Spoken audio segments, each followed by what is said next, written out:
you have already come to know that today's topic is special uses of phrase for the student of SHC from English second paper question number 3.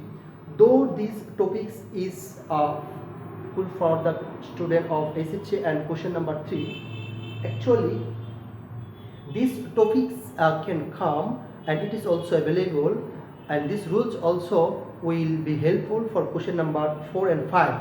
Okay, let's start our rules here. Rules number 1, sorry, list plus subject plus should. List plus subject plus should. These rules can come in question number 3, 4 or 5. Actually, if you want to say in Bengali, ইংলিশের গ্রামারটা একেবারেই সহজ যদি একটু বুঝতে চেষ্টা করো। একটা নিয়ম যদি তোমরা শিখো, এই নিয়মটা 3 নঙে 4 নঙে 5 নঙে কিন্তু আসতে পারে। কিভাবে আসবে আমি এখানে একটু দেখাই দিচ্ছি। আগে সূত্রটা you have to just memorize list plus subject plus should. Then in the question number 3 there will be a blank and there will be 10 phrases in the box and there will be 10 sentences about the below the box. Then you have to write down just answer. So we have come to know that list plus subject plus should. In question number 3 there will be a blank. So what first? Dash you should miss the train. Here you can see that there is subject you and should. That also be might. But what is the missing list? So here answer will be list. That means what first দ্রুত হাঁটো list অন্যথায় পাছে বয় হয় you should miss the train. তুমি ট্রেনটি miss করবে। তাহলে you have come to know that in question number 3 the question will come in this way. Okay, in the same rule can come in question number 4 in English second paper. Work first list ... You know that question number 4 is a completed sentence. So you have to complete the sentence according to the mode of the previous sentence. Just you have to follow the rules. So list, that means here is list. So you have to bring the subject. What is the subject? You. The list you, then you have to bring should. List you should miss the train, miss the class, miss the meeting.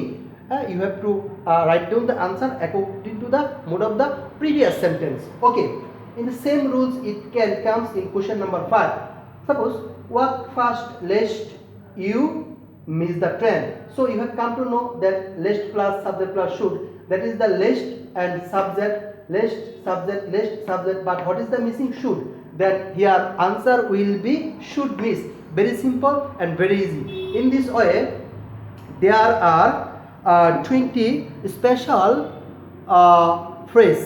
I will teach you this such kinds of phrases in by my presentation. Thank you very much.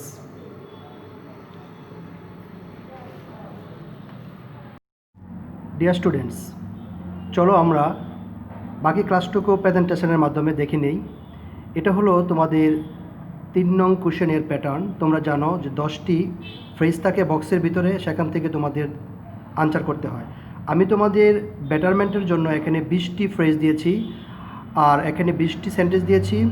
এই 20টি sentence তোমাদের homework. তোমরা যদি এই উত্তরগুলো comment বক্সে লিখে দাও তাহলে আসলে আমরা আরও ক্লাস করতে অনলাইনে অনেক উৎসাহিত হব। সুতরাং আমি শব্দগুলো একটু পড়ে দিচ্ছি, তারপরে আমি মূল ক্লাসে চলে যাব। এখানে তোমরা দেখতে পাচ্ছ প্রথমটা হলো লেট অ্যালোন, তারপরে হোয়াট ডাজ ...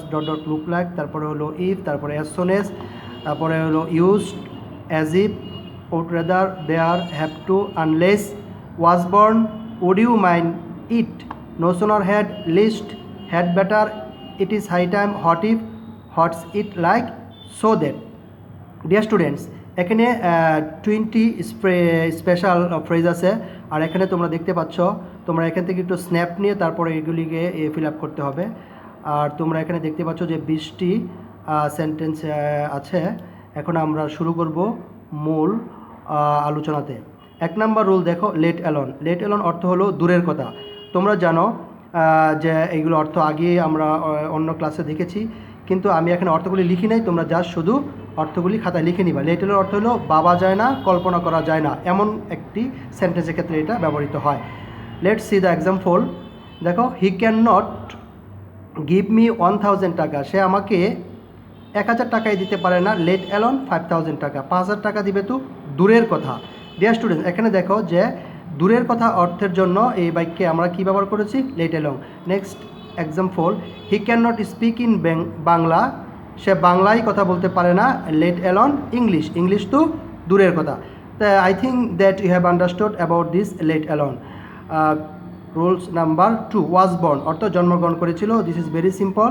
যেমন I was born in a poor family, অথবা হতে পারে ইন 1988, অথবা হতে পারে ইন ঢাকা। অর্থাৎ সাধারণত ওয়াজ বর্ন এটা তোমরা সবাই পারবা, কারণ এটা একবার সিম্পল একটা উদাহরণ। ওয়াজ বর্নের পরে সাধারণত এখানে ইন থাকে, বেশিরভাগ এটো থাকতে পারে। নেক্সট রুল,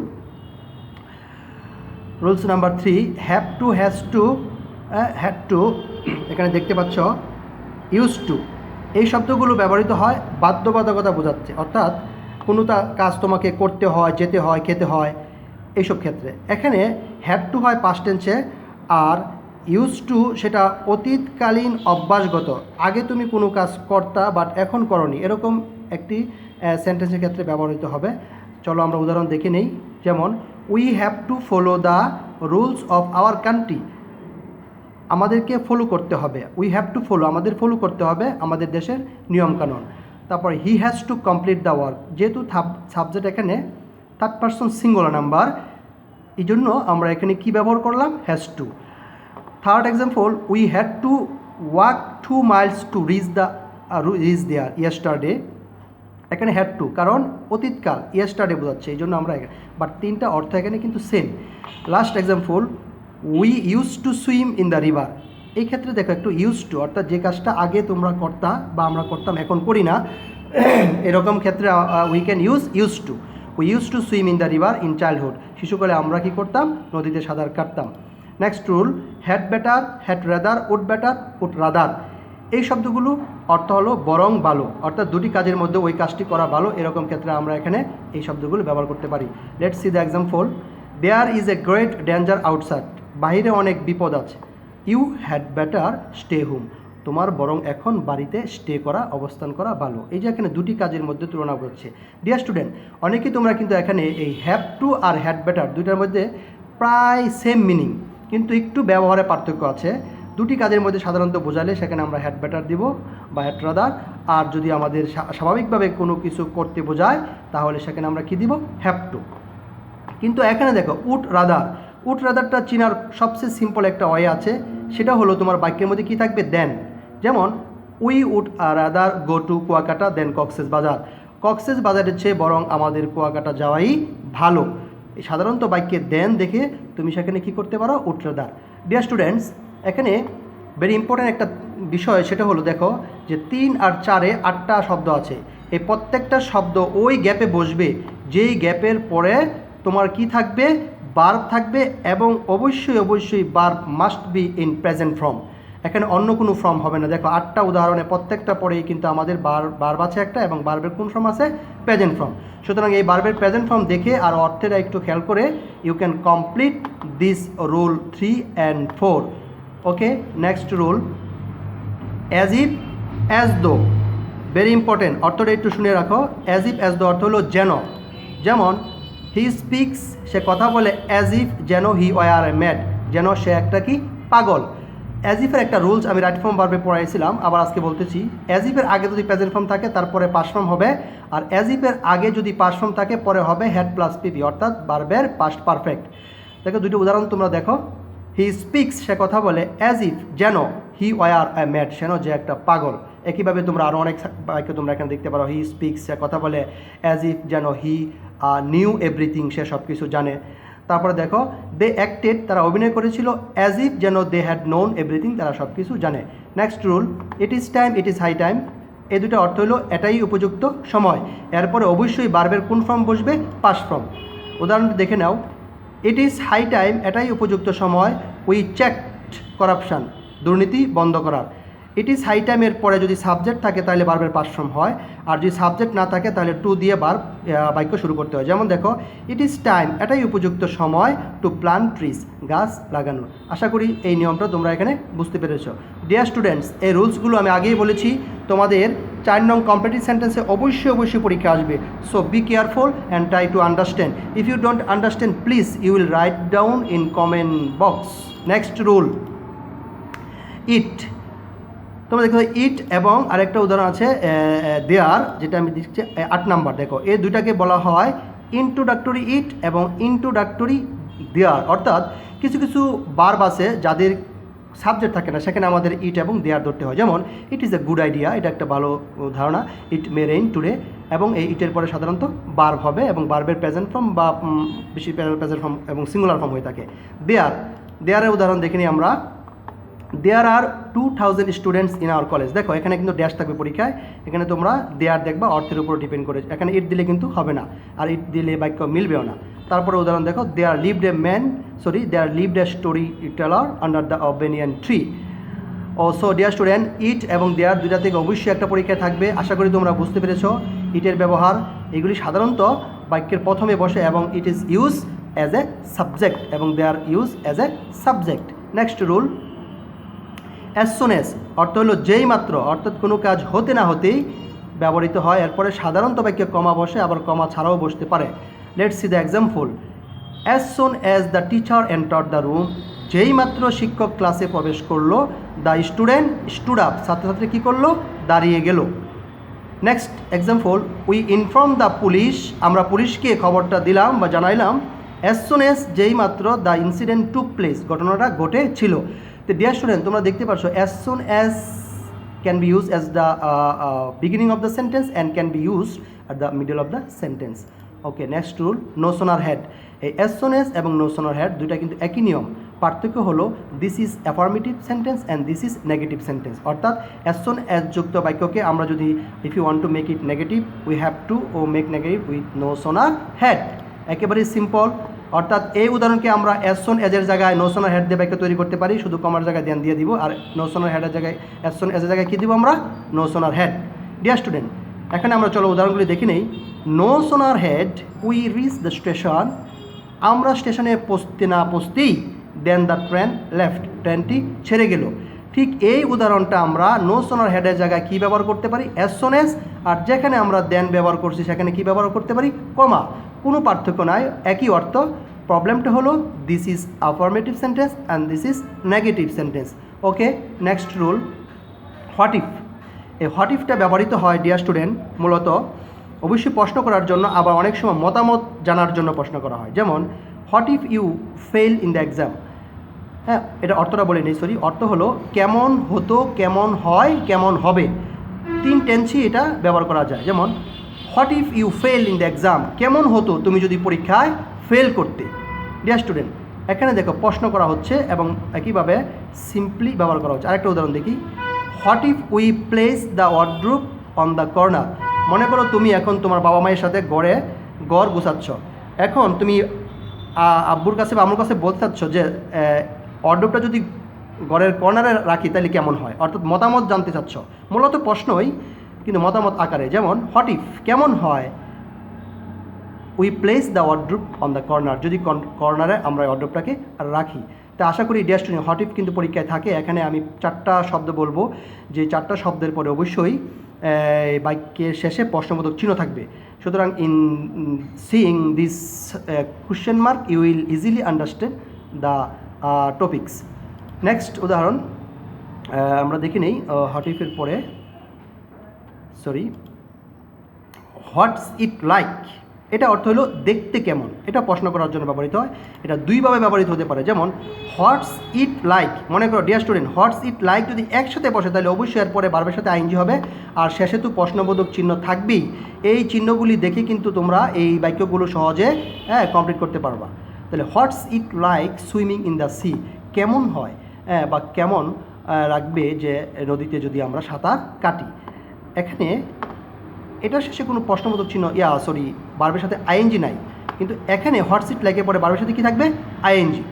আবার হোয়াটস ইট লাইক দুভাবে ব্যবহৃত হতে পারে। এই যে হোয়াটস মাঝে অন্য একটা সাবজেক্ট আসতে পারে ইটের জায়গায়, তারপরে এখানে আমি একটু মিস্টেক করেছি, এখানে লুক হবে। What's he look like. Dear student, এখানে হবে what's he like, look like, yes look লাইকও হতে পারে, আবার এখানে শুধু লাইকও হতে পারে। এখানে লুকটা মিস্টেকে নিয়ে আমি দিয়ে দিছি। এখানে হবে হোয়াটস হি লাইক, সে দেখতে কেমন। তোমরা এখানে একটু বুঝে নিও, সরি। আর next rule, what does dot dot look like. এটা অর্থ এখানে লাইক হবে, hot hot does dot dot look like, বানানটা ভুল হয়েছে ডিয়ার স্টুডেন্ট, বানানটা তোমরা একটু দেখে নিও, hot does dot dot look like হবে এখানে।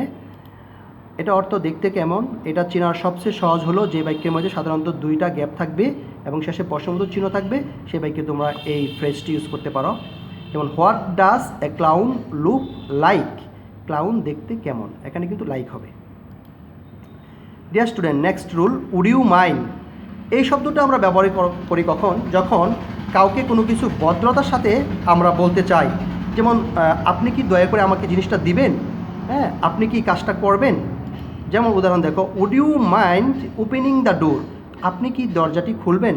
অর্থাৎ সিনিয়র মোস্ট কাউকে যদি তুমি কোনো কিছু অর্ডার করতে চাও, কোনো কিছু কথা বলতে চাও তাদের সাথে, তখন এই উড ইউ মাইন্ড দিয়ে কথা বলতে হবে।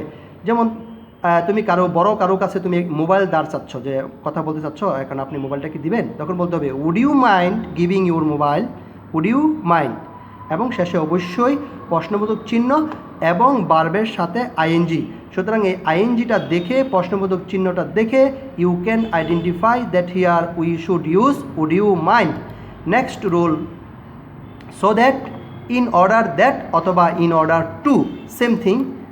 যেমন অর্থটা আমরা বলে দিই যাতে, ইন অর্ডার দ্যাট অর্থ যাতে, ইন অর্ডার টু অর্থ যাতে, আর সো দ্যাট অর্থ যাতে। একটু ব্যবহার এখানে একটু পার্থক্য আছে, দেখো। উই শুড ওয়ার্ক হার্ড, আমাদের কঠিন কাজ করা উচিত, সো দ্যাট, তোমার কঠিন কাজ করা উচিত যাতে, সো দ্যাট যাতে you can succeed in life, জীবনে তুমি কী হতে পারো, সফল হতে পারো। এখানে দেখো আমরা সো দ্যাট ব্যবহার করেছি, সো দ্যাটের পরে সাধারণত কী থাকবে, সাবজেক্ট এবং ক্যান অথবা কুড। তারপরে উদাহরণ দেখো, স্টুডেন্টস মাস্ট ওয়ার্ক হার্ড, শিক্ষার্থীদের অবশ্যই কঠিন কাজ করতে হবে, in order to get themself admitted into university. এখানে দেখো তোমরা in order two, in order two এর পরে কখনো সাবজেক্ট থাকবে না, সরাসরি ভার্ব চলে আসবে, ভার্বের প্রেজেন্ট ফর্ম। আর যদি এখানে আমরা ইন অর্ডার দ্যাট দিতাম, তাহলে হয়তো আমরা এখানে সাবজেক্ট দিয়ে আগের মতো বাক্য তৈরি করতাম। সো ডিয়ার স্টুডেন্ট, আশা করি এই নিয়মটা বুঝতে পেরেছ। এখন আমরা লাস্ট নিয়মটা দেখব, I wish I finch would that, অর্থ অবাস্তব কল্পনা করা, অর্থাৎ আমি ইচ্ছা করি আমি যদি ওটা হতে পারতাম। ডিয়ার স্টুডেন্ট, এই উদাহরণগুলি আমরা আগে অনেকবার পড়েছি, আজকে আবার একটু দেখে নেই। যেমন আই উইশ, আমি ইচ্ছা করি, আই ওয়ার ডক্টর, আমি যদি ডক্টর হতে পারতাম। I wish I would sing a song, আমি ইচ্ছা করি আমি যদি গান গাইতে পারতাম। Dear students, I think that you have understood this rules. Thank you very much for watching my lecture. Actually, this lecture will be helpful you to understand question number 3, 4 and 5. No more today. See you again, and I will come after 2 days with very important topics.